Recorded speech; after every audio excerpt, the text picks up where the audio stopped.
E aí galera, tudo bem com vocês? Tranquilo? Dando continuidade à geografia do Brasil, agora trabalhando vegetação.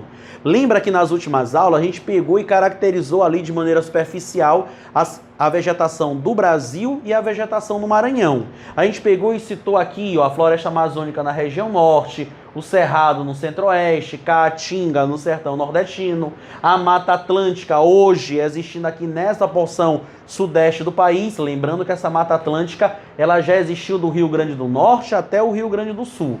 A área da Mata dos Pinhais, dentro principalmente do estado do Paraná, e os Campos Sulinos no sul do país, ok? Falamos também um pouco sobre as faixas de transição que existem dentro do território brasileiro. O Agreste, dentro da região Nordeste, entre a região da Zona da Mata e o sertão nordestino.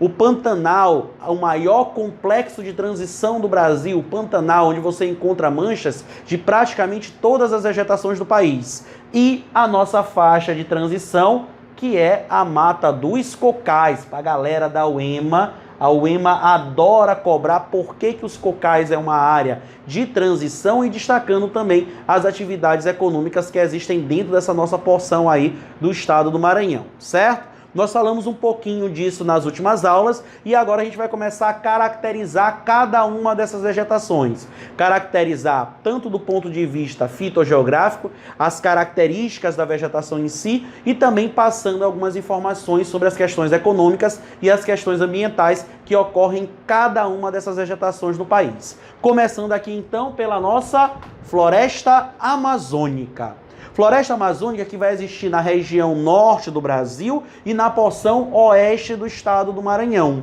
A floresta amazônica é a vegetação que predomina dentro do Brasil. E apesar de toda a exuberância que a floresta amazônica apresenta no Brasil, o grande destaque que ela tem no cenário internacional, é uma das vegetações que nos últimos anos vem sendo, olha aí entre aspas, menos protegida. Sim, o quê?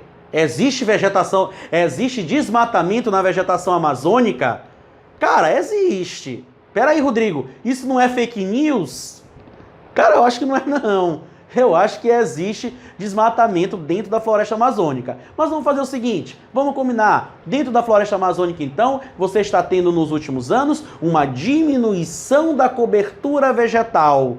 De repente, desmatamento é uma palavra muito pesada, né? Então, vamos acordar da seguinte forma. Uma diminuição da cobertura vegetal dentro da porção norte do país, tá bom? Nos últimos anos, essa diminuição da cobertura vegetal dentro da região norte do Brasil está associada principalmente ao chamado fenômeno do avanço da fronteira agrícola, a expansão do chamado arco do desmatamento, que saiu da Mata Atlântica, passou pela área do Cerrado e hoje chega dentro da região norte do Brasil, dentro da nossa região de floresta amazônica. A gente vai falar dessa dinâmica de desmatamento também nas próximas aulas, tá bom? Por enquanto, vamos para cá. Quais são as características dessa floresta amazônica? Ela é uma vegetação heterogênea. O que quer dizer isso? Possui uma grande diversidade de espécies vegetais. E espécies vegetais de grande porte. Árvores grandes, com troncos largos e uma árvore muito próxima da outra, o que acaba dificultando o acesso. Por isso que essa floresta amazônica é classificada como uma vegetação densa ou fechada. Grande diversidade de espécies vegetais, de grande porte, então vegetação densa ou fechada. Vai possuir folhas perenes. O que quer dizer folhas perenes? Folhas sempre verdes. Você está em um ambiente de grande umidade. Afinal de contas, a floresta amazônica ela está ali sobre o domínio da massa equatorial continental. A massa que traz para o território nacional a maior quantidade de umidade que atinge o nosso país. Umidade essa acima da média. Daí o termo ambiente o quê? Ombrófilo. Então, folhas perenes, sempre verdes, dentro de um ambiente com umidade acima da média, ambiente então ombrófilo. E essas folhas dentro do ambiente da Amazônia são folhas grandes, Folhas largas, olha o tamanho da folha aqui, ó. Agora é com o mestre Elvis, ó. Olha o tamanho da folha aqui. Latifoliada. E essa folha latifoliada vai auxiliar no processo de evapotranspiração. Transpiração das plantas e evaporação da água dos rios.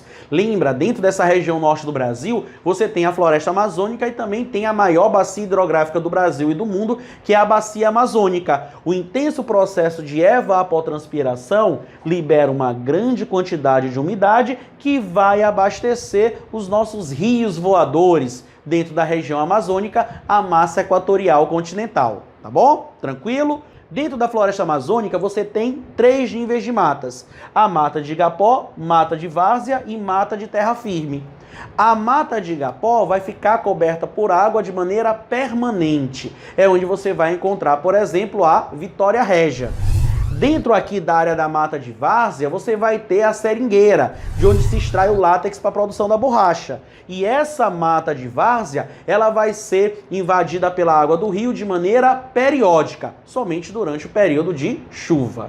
E a mata de terra firme fica no nível mais alto. É onde você vai encontrar as chamadas madeiras de lei, como o mogno, o cedro e o pau-d'arco. E isso já foi questão da prova da FUVEST. Qual é o nível de mata dentro da floresta amazônica que apresenta o maior índice de desmatamento?